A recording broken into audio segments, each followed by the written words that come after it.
rolling. All righty. Welcome back to another HBCU Wall Street Talks. I'm your co-host, Jamerus Payton, co-founder of HBCU Wall Street.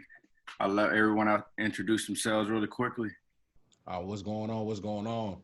I'm Jahleil Thurman, host of HBCU 101, CEO and founder of Yard Talk 101. Hey everybody, it's Bianca Little, recurring host of HBCU Wall Street Talks. Good to see everybody again. It's your boy, Torrence, co-founder of HBCU Wall Street. Happy to be here again. Love these conversations. All right, so welcome back to another episode of HBCU Wall Street Talks, where we talk everything about money, finances, HBCUs, entrepreneurship, and just anything that motivates the people. And today we have a very special guest, Mr. Rock T. Turner. How you doing today, brother? What's going on, fam? I'm good. I'm blessed, man. Everybody well? Always. Every day is amazing, man. Every day is amazing. Yes, sir. So look, before we get started, like we always do at this time, we always do some icebreakers, where we throw out a series of questions. There's no right or wrong question, or no right or wrong answer to the question, just how you feeling at the time. All right? Okay. So if you had the option of $5,000 per month for retirement, would you take the option of $5,000 or $1 million lump sum? Would I take $5,000 per month, and I get that every month until I'm gone? Until I'm gone. Yep. Or $1 million. Yep. Oh, I'm taking the $5,000 a month. $5,000 a month. All right, cash or now, credit? now, how old am I at the time? Now, if you're telling me I'm 85, then I don't know. But if I'm my age right now, then I'm taking that $5,000 a month. All right. Bet. Cash or credit? Oh man, credit is everything, man. That's something that we got to do a lot more education with our peeps, man. But because I know what I know now, I understand how to go get the credit with the cash. So I'm taking the cash, and then I'm gonna go borrow against it and get the credit. I like how you thinking. Yes, sir. All right. A lease car or pay cash? Once again, credit is everything. So it's cool to walk into a dealership and drop cash to walk out and you ain't got no car note, but that's not too good on your credit. So I'd rather go in and pay a lot of the car down with a down payment, but still have something to finance so I can pay a nice monthly note for the purpose of credit. Yeah. Because now when you're trying to get bigger loans, you get bigger opportunities. They're gonna check your credit. You got to see that you got a car on your credit, and you pay it up. You pay it on time every month. So once again, I'm leasing. Yeah, and in 3 years with that too, though, my dad worked for a dealership. He was saying you do that for 3 years, even if it's auto pay. He said at that point you can pay it off, but you do it for 3 years though, because that's when it really matriculates and hit the credit the right way. Yes, sir. You take the little interest that come with it, but he's like, it's going to benefit you long term. Just do it for 3 years at minimum. Bingo. All right. We're about to warm it up a little bit. One more finance question, then we're going to get personal, all right?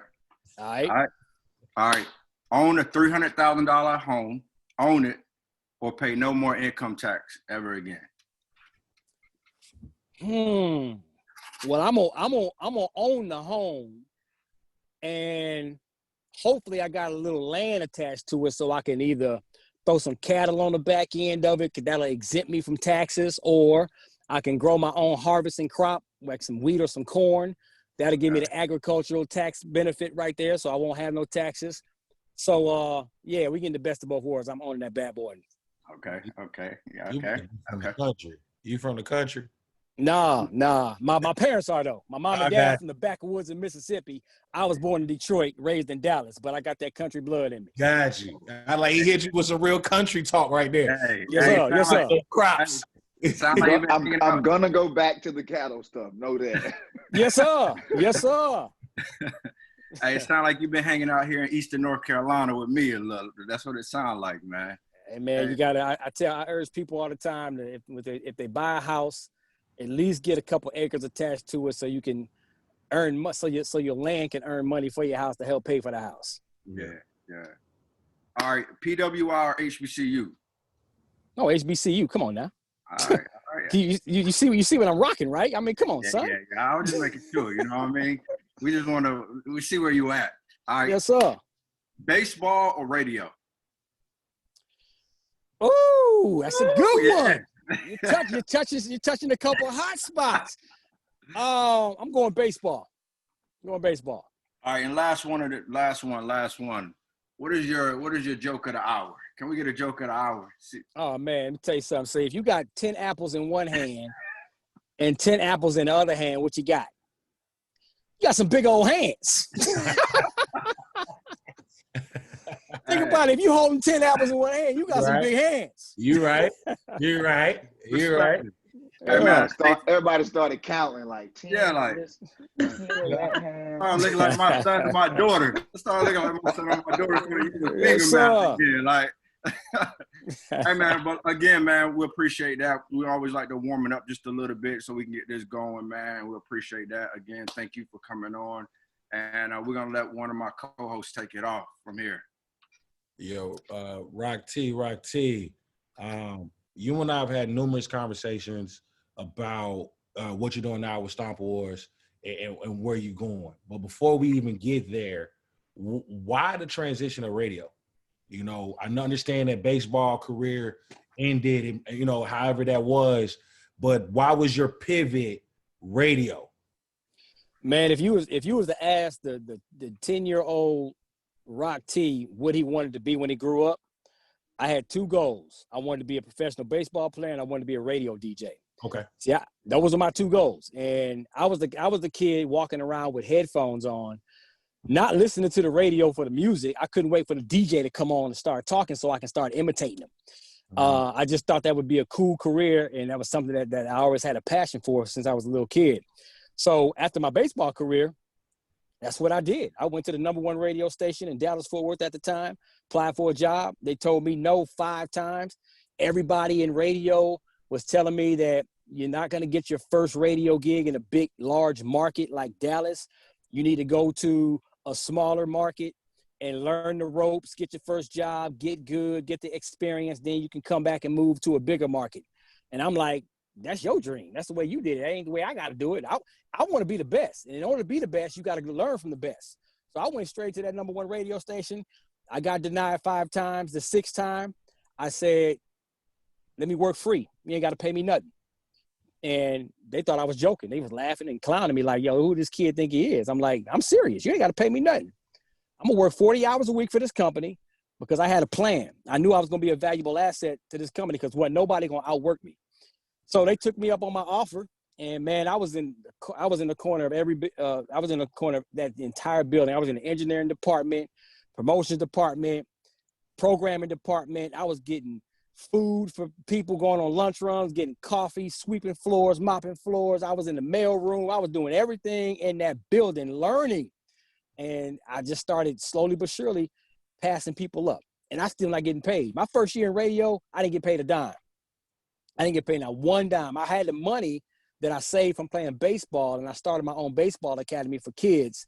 And that's how I was earning extra income on the weekends. Yeah. So Monday through Friday, 40 hours a week, I'm working for this company free of charge. Saturday to Sunday, I'm doing my baseball camps.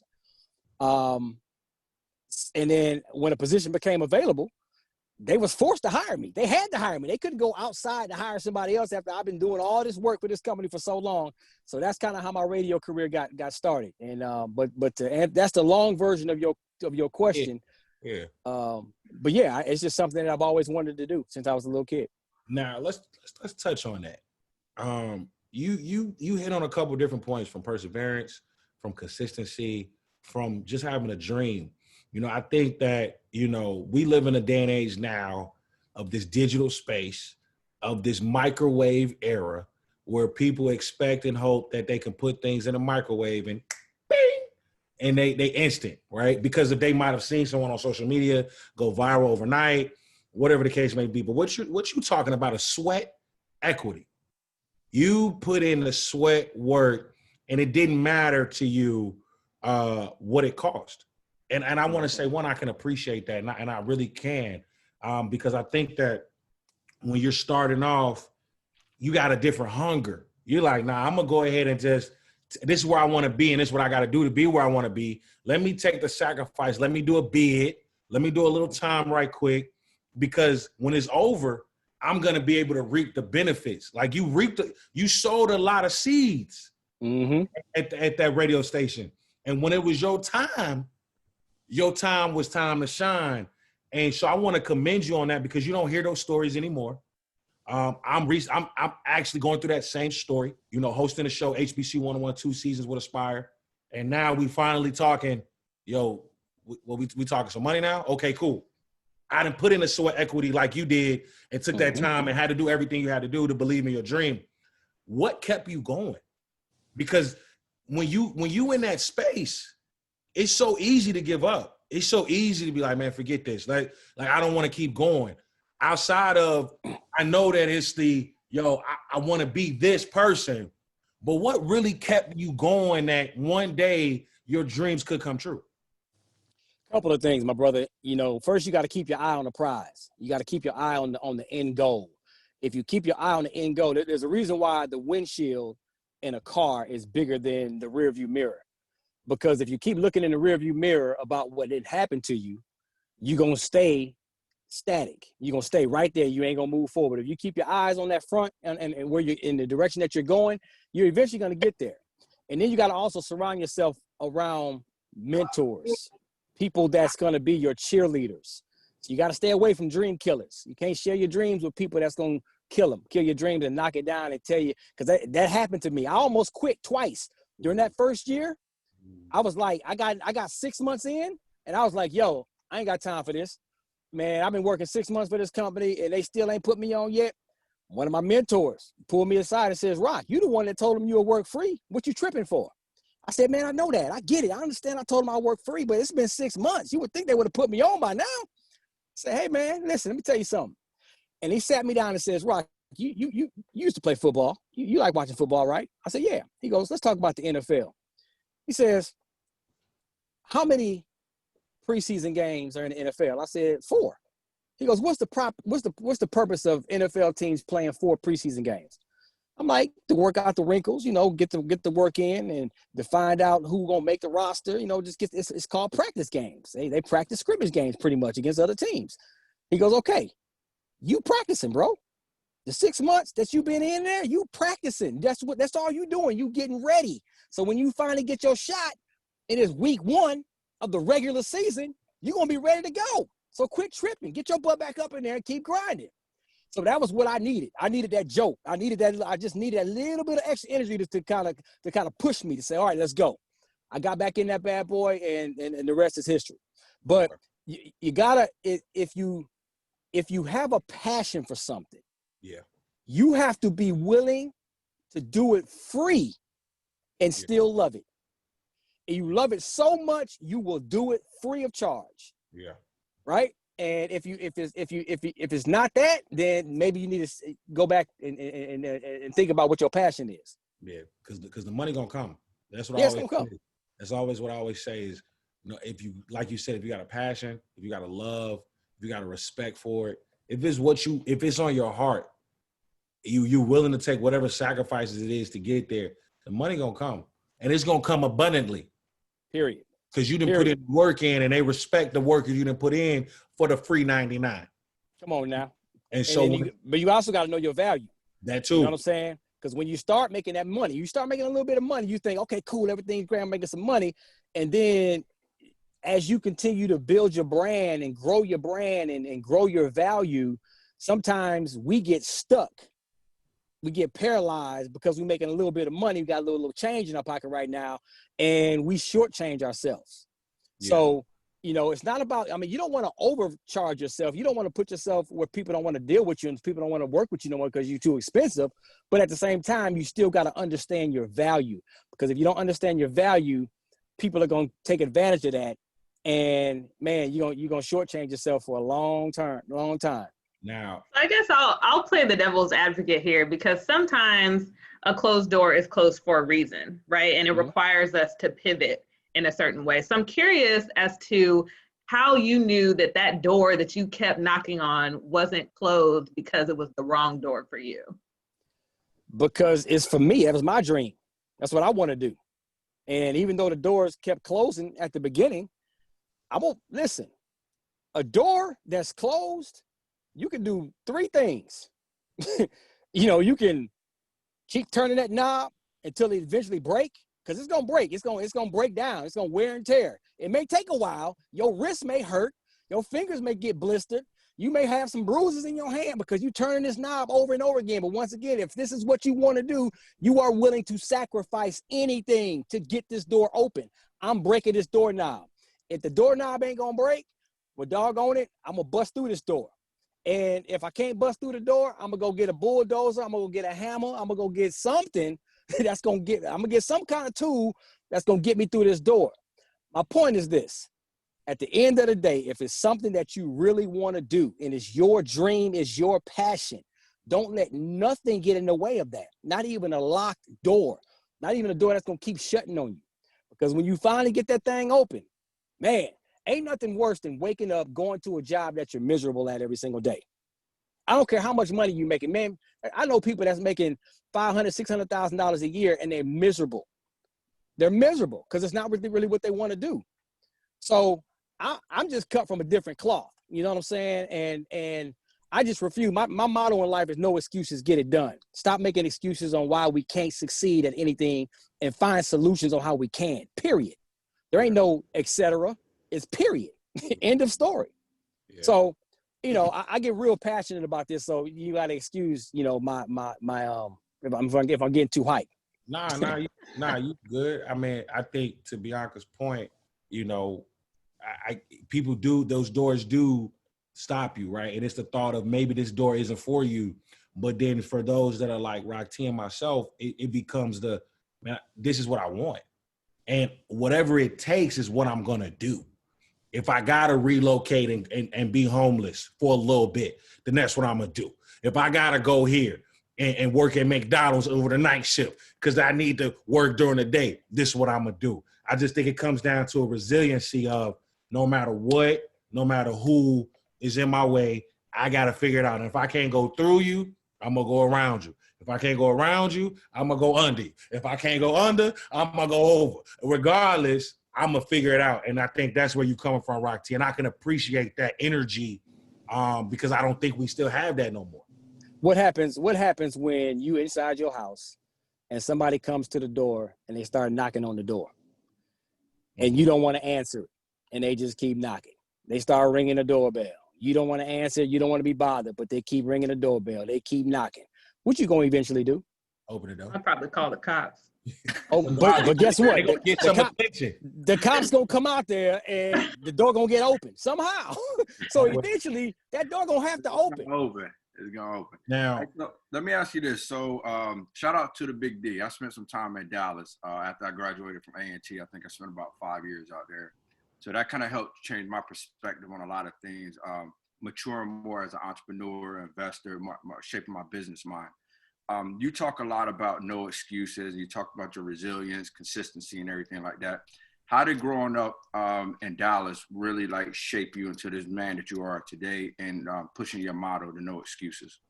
Man, being told no so much. Man, I used to think my nickname was Noah. I got told no so much, man. I was always the guy that had to outdo everybody. I had to prove everybody that I belonged. I had to prove everybody that, man, I deserve this. Being denied and just being, my dad, thank God I had a father in my life as well that told me, listen, bro, you can keep blaming other people. You can keep blaming your circumstances. You can keep blaming all these type of situations out there on why you ain't getting what you want. But at the end of the day, it's up to you. And if you don't believe in yourself, how you expect anybody else to believe in you? So it was all of those no's that I finally got to the point I started enjoying the no's. I started enjoying what I call embracing the grind. I started embracing the struggle. Because when you turn that word no around, what does it say? On. It's on. Oh, okay. It's on now. You told me no? Oh, it's on now. All right. I'll be back. You know what I'm saying? And I just learned how to turn any kind of negative into a positive. You know, we've all heard this cliche before. You know, when you take the word impossible, break it up, it's I'm possible. So it's, you know, as soon as you start thinking that you are, you will be. Yeah. If you think that you are, you will be. Period. Now, you can't go to the extreme with it. So if you're trying to be an NBA player like LeBron James and you didn't get blessed with you can't hit water if you fell out of a boat, you know, as far as your jump shot. Okay, cool. That just because you didn't make it as an NBA player, but you love the sport of basketball, you can still be a coach. You can be a scout. You can work in the marketing department. You can still be around the sport that you love and still be happy. Yeah. Does that make sense? So, yeah, you know, you just gotta have that mindset, man. We got to get out of and I write about this in my book, No Excuses, Get It Done, about having that mental paralysis. We got a big problem of having a mental paralysis, man. We stuck in our own minds, and we think just because somebody else tells us we can't do something that we can't do it. You know, Will Smith said it best, man. The greatest thing is waiting for you just on the other side of fear. Yeah. But we never get there because we're fearful or doubt. We're always doubting ourselves. If you try and then it don't work, we quit. And that's the difference between successful people and non-successful people. Non-successful people, when they hit a brick wall, when they hit adversity, they quit. I guess this ain't for me. When that door closes on them, I guess it wasn't meant for me. Let me go do something else. Yeah. Successful people, figure it out. Successful people don't try. Successful people do, period. Yeah. And I think that's a really pivotal point that you made, that we don't focus on enough.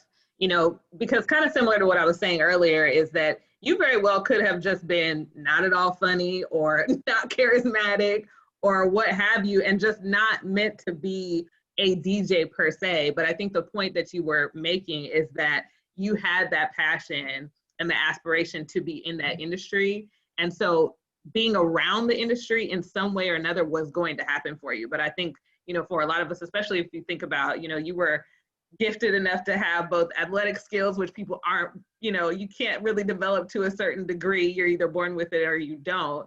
And the skills to be a DJ, which requires also a certain skill that people just kind of have.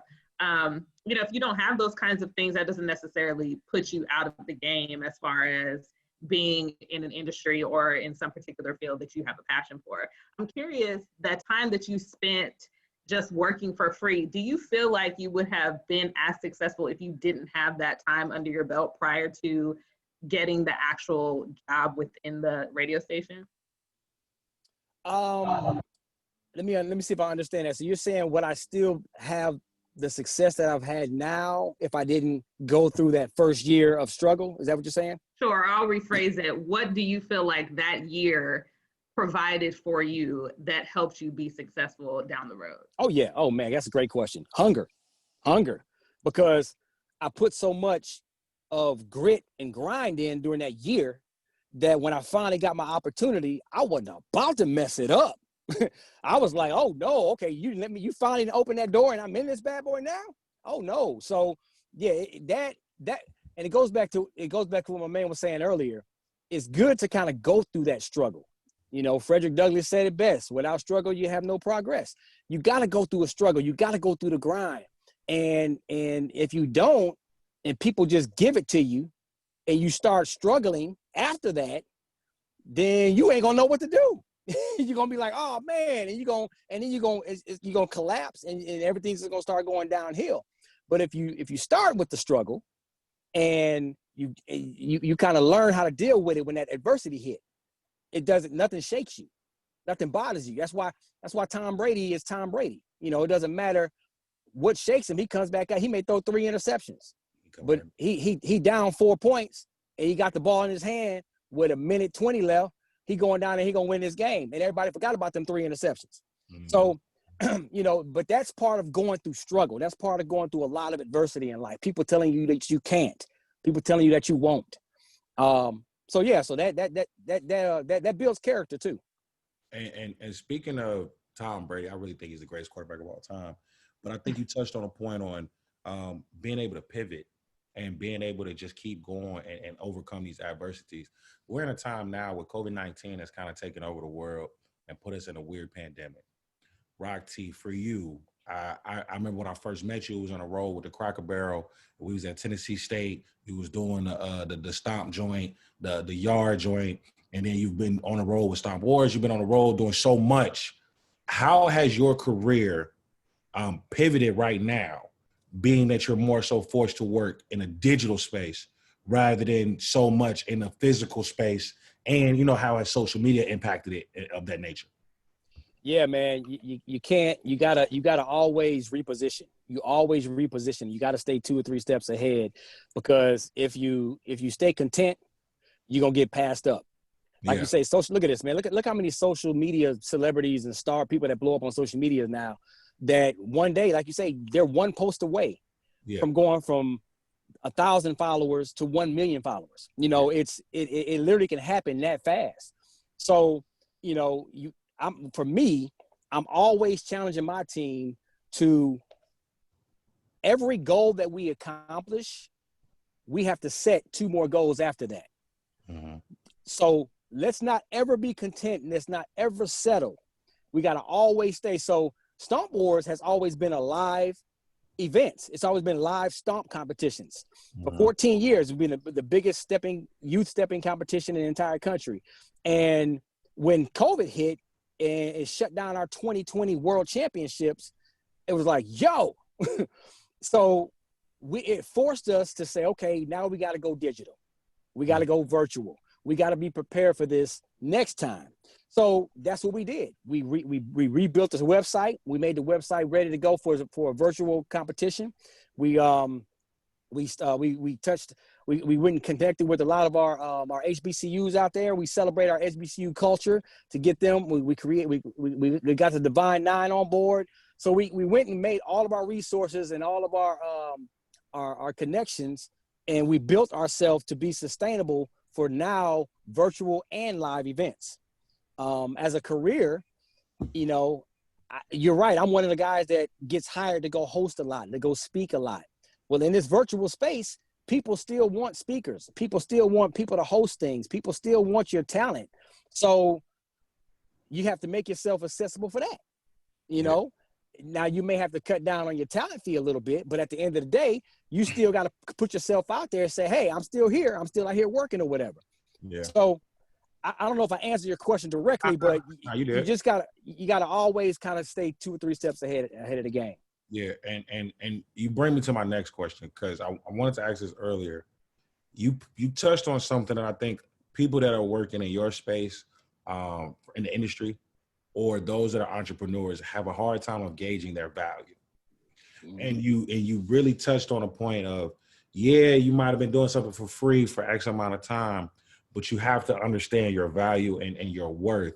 For you, when did you, so it's a 2-part, like kind of like, when did you really start piecing that together? And then what was the formula that you used in order to say Rock T is worth this? You know, like, how did you get to that? You said it at the beginning of this interview about sweat equity.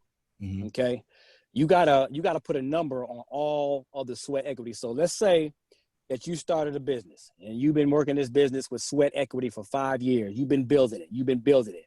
Let's take Stomp Wars, for example. Stomp Wars, 14 years. Every year we give away $10,000 to these kids, these inner city, less fortunate kids that don't have anything, through the art of stepping. Every year we have small sponsors that help out here and there, but a lot of times that's Heckle and Jekyll. Rock T's left and right pockets with a lot of the funding, plus all the hours of not getting no sleep, trying to stay ahead of the game. You got to put a number on that. You got to put a price on that. And then you pull out your calculator and say, okay, how much real money have I put into this? One, then you put that aside. Then you say, how much time have I put into this?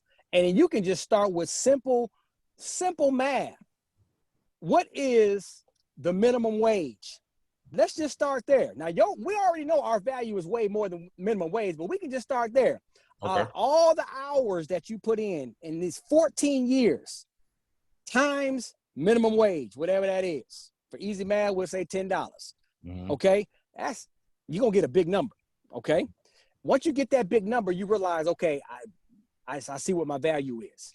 So now when it comes to, like, for me, when people hire me to come speak, I used to shoot myself so low all the time because I used to hate disappointing people. I used to hate saying, I like to help so much. And if somebody didn't have a big budget, I would still do it because that was just my heart. Mm-hmm. And then one of my mentors sat me down and said, Rock, man, you out there killing it with your speaking and your stories are phenomenal and you really making a phenomenal impact in people's lives. Why do you charge so little? I'm like, what do you mean? He said, sit down. You know this speaker right here? I said, yeah. He gets $50,000 for a 30-minute keynote. You see this speaker over here? I said, yeah, he gets $150,000 for a 2-day workshop featuring a 30-minute keynote speech.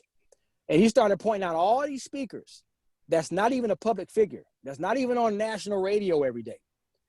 And he's like, Rock, you on a national radio show where 8 million people listens to you every morning. You've been doing this radio thing for 20 years.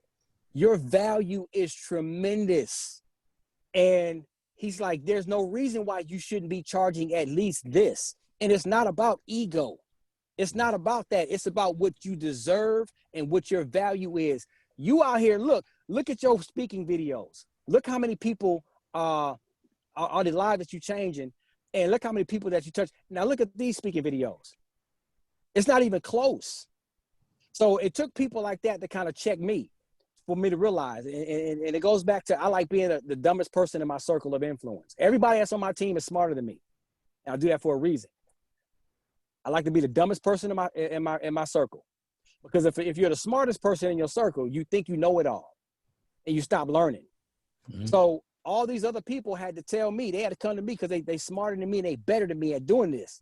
So once I started realizing that, I had to say no. I had to start saying no a lot. And I had to pass on some money. But if I passed on this deal right here, which was my normal lower rate, I might have passed on 3 or 4 of those and said no, because this is my higher rate, this is my rate, this is my value. I'm gonna get that one. Mm-hmm. And they're gonna not only gonna give me my value, they probably gonna give me more because they appreciate it. So once again, if you don't have if you don't believe in your value, how you expect somebody else to believe in your value? Right. Does that make sense? So yeah, absolutely. No, definitely. I think as entrepreneurs, as business owners, as hosts, as speakers, I think that's when you first getting started or when you're trying to turn that corner, mm-hmm. that's the hardest corner I feel like to turn. Yeah. But like you said, not only do you feel like you're missing out on small money, right? But it's opportunity. Mm-hmm. It's you feel like not only do you feel like you're missing out on a few dollars, you're not really caring about the money more. So you're caring about staying consistent. You're caring about people constantly seeing you and growing your brand. You like the money gonna come. That's the thought process. But it comes a point where, like you said, where you have to be like, nah, I know my worth. I know my value. I'm gonna have to pass up on these couple. Absolutely. Because I get a big one that's going to amount to these couple. But then now that company that might have passed me up on a little, they know where I'm at. So next time they come back and holler at me, mm-hmm. they're going to meet me where I am. Right. And that's how you continue to grow. And let me tell you something, bro. Then you got the other end of the spectrum. You got to know your value with your sweat equity and everything that you put into this. Don't come new kid on the block, just launching, and you don't have no experience, you ain't really done nothing, you don't have no history, you don't have no track record, talking about I need $100,000 for my time or whatever. So you ain't gonna get nobody's work. So that goes back to that grind at the beginning. Mm-hmm. Get you a good strong reputation, and then you'll be able to get the value that's deserved to you. You know what I'm saying? No, definitely, I agree. My last question for me. I know we've talked a lot about, perseverance. I think that's really been the kind of theme of the conversation of your perseverance, what you've been able to do with your career, where you've been able to go, how hard you worked. Outside of that, and that theme of conversation, what advice would you give to anybody, that's an entrepreneur, that's someone that's aspiring to be like you, or just in their own everyday life, outside of the perseverance and the kind of keep going? What kind of theme advice would you leave with someone? Oh, man, be a giver, not a taker, man. Anything that you do, I get it. We all want to make money. We all want to earn a good living. We want to take care of our families. But be a giver, man. Give your time.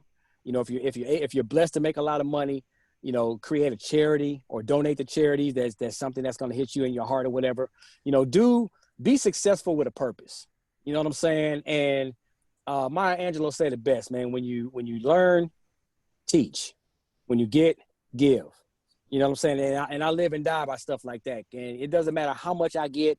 If I'm not going to, you know, give any of it, I'm not going to share like what we're doing today. If I'm not going to share my story and share some things, hopefully somebody can get something and take something from this and learn from it and help themselves. I mean, that's the number one. That's the only thing right there. I mean, it's just help, pay it forward. You know, as you learn, go teach it. Yeah. No, I think that's important. It's a scripture. I can't remember where it is, but the scripture says, you know, if you sow sparingly, you'll reap sparingly. And if you sow generously, you'll reap generously. And that's bigger than just tithing. That's your time, that's your money, that's your energy. If you give little, only expect to get little in return. And if you give a lot, at some point, you're going to reap abundantly. Right, especially if you're genuinely doing it. You know, don't do it because somebody is telling you to do it. And so when you always got to have the cameras around saying, hey, look what I'm doing. See, I'm over here donating. I'm over here giving. Look, I'm over here I'm at the homeless shelter. Look at me. Yeah. You know, if the press and the cameras just happen to show up, okay, cool. But don't do it for that. Yeah. You know what I'm saying? And but yeah, definitely, man. Be strong givers, man. Just always have that big heart and make an impact however you can. Always try to find solutions. You know, people always ask me, Rock, how do you know when you got something, when you're starting a business, how do you know that this is going to work? Well, one, you don't know until you put forth the effort and do it. But if it's a solution, if it's a business that solves problems, you're off on a good start. Yeah. You're off on a good track. No, I agree on that. Well, I have two more before we kind of wrap it up. So obviously we're HBCU Wall Street, and you've been doing Stomp Wars, and you say you've been doing that for a very long time. From my research, I see you went to University of Texas at Arlington. My wife is actually she got her master's from there while we were out there. So shout out to you. Yes, sir. So where did your love for HBCUs come from? Or let's talk about that. The relevance and significance of those in your eyes. So when I started my radio career, probably about 6 years in, I started getting hired to come host HBCU homecomings. I started getting hired to come speak at HBCUs. You know, I was hired to DJ at HBCUs, and I just fell in love with. As soon as I hit those campuses, I'm like, whoa, this is our people. And we getting it, you know what I'm saying? And if I can do it all over again, I would definitely go to an HBCU. You know, I didn't get recruited by any HBCUs coming out of high school or college, but I just fell in love with it, and I love what HBCU stand for. It's us. It's our Black excellence, my man. And as an African American man, that you go back and you can just Google notable alumni at HBCUs, and millions of people pop up of inventors, you know, leaders, and just, you know, it's like just the overall culture. Yeah. And one thing that really impressed me, don't get me wrong, I know we all get excited about the marching bands. We get excited about the step shows. We get excited about the cheerleaders and the majorettes and all the performing arts that comes along with the HBCU entertainment. That's all great. That's phenomenal. But what I really got excited about is, man, we got doctors, we got lawyers, we got engineers, we got bona fide leaders, and then people in the Senate. And you know, they went to an HBCU, start finding out, I'm like, wow. I was like, come on, man. And then it started bothering me. Then I started getting kind of pissed off, because I'm like, how come we don't have a bigger spotlight on our HBCUs? This is why I love what Primetime did going to be the coach at Jackson State. And that's what motivated me to start doing my HBCU segment on the radio show, on the Rick Smiley Morning Show. You know, I wanted to start highlighting our heroes and sheroes that attended or currently attend our HBCUs. So, but it all started when I used to host them homecomings back in the day, man. Yeah. So let me ask you this. So you will agree that A&T has the better homecoming than Howard and Virginia State then, right? G-ho! Now, how would you get on here and lie? Let me tell you something. There's a whole lot. I've been to a lot of homecomings, man, and I ain't gonna lie, man. That G-ho homecoming is something nice. Howard is too, though. I mean, it's a lot of good ones out there, but G-ho is probably is up there. I will say that it's up there.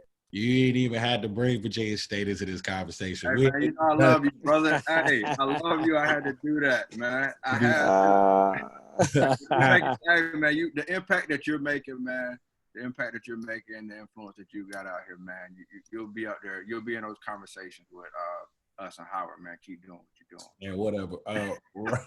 Rock T, before you go, let the people know where they can keep up with you, what we can expect next from you. I know you Stomp Wars. I definitely want to talk with you offline because I think I have an opportunity that we both could really do something with that and with something I got going on. But let the people know, where they can find you, what's going on. Yeah, man. Just you can rocktholla.com is my website. That's all of my social media as well. Rock T Holla, ROCKTHOLLA. Anything Stomp Wars related, go to stompwars.com. Everything's there. Everything's there, man. I respond to all my DMs, you know what I'm saying? So you ain't got to worry about a robot responding to you. Hit me up, man. Reach out to me, man. That's all my contact information. And we got there's I can't really speak on it yet, but there's 2 massive projects coming. Okay. From the Rock T camp. God is good. That's all I gotta say. God is so good. Praise God. And I will be hitting you guys up, and we'll do like an official exclusive announcement or something coming soon. Nah, that's a bet, Rock T. I want to say thank you for taking time. Time is one of the most things time is money, but time is the most valuable thing anybody can give you. The gems that you spoke today, giving us the ends of your story, your resiliency, and what you got going on. I want to say thank you. Oh, man, thank you for the platform, my brother. Anytime, man. Anything I can do for you guys to support you, don't hesitate to let me know, man. I'd love to be of service however I can. Appreciate you. Y'all keep doing what you're doing because you guys are a voice. You guys are a strong voice out there. You know what I'm saying? And, when it comes to our HBCU culture, you guys are one of the heavy hitters, so keep doing what you're doing. Thank you. But that's it for me. Thank you. Bianca P, you guys got anything left you want to say as we close it out? I just appreciate you taking the time. It was great getting to chat with you. Absolutely. Thank you guys, man. We'll talk soon. All right. Appreciate you. Thank you so much. All right. Peace.